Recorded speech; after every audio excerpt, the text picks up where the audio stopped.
আজ আন্তর্জাতিক গণতন্ত্র দিবস উপলক্ষে বিএনপি তাদের সমাবেশ এবং শোভাযাত্রা করেছে ঢাকাতে।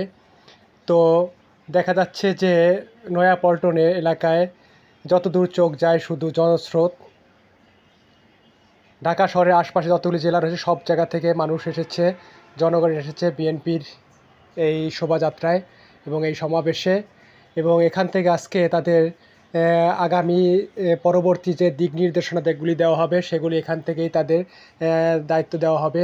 এবং এছাড়া আরও এই জনসভা হওয়ার কথা ছিল গত 2 দিন আগে, অর্থাৎ 15 তারিখে, কিন্তু বৃষ্টির কারণে 2 দিন পিছিয়ে দেওয়া হয়েছে। আজকে সেই জনসভা এবং সমাবেশ এবং শোভাযাত্রা তারা আজকে করতেছে সেই ঢাকাতে।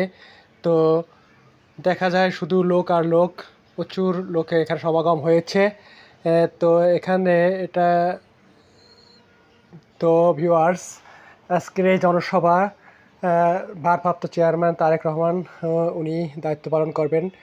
সমস্ত কার্যক্রম এবং সমস্ত নেতৃত্ব এখান থেকে উনি লন্ডন থেকেই ভার্চুয়াল পদ্ধতিতে উনি ওখান থেকে লিড দেবেন।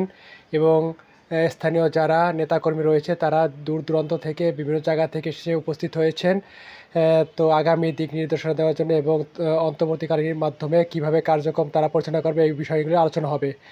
ওকে, বাই।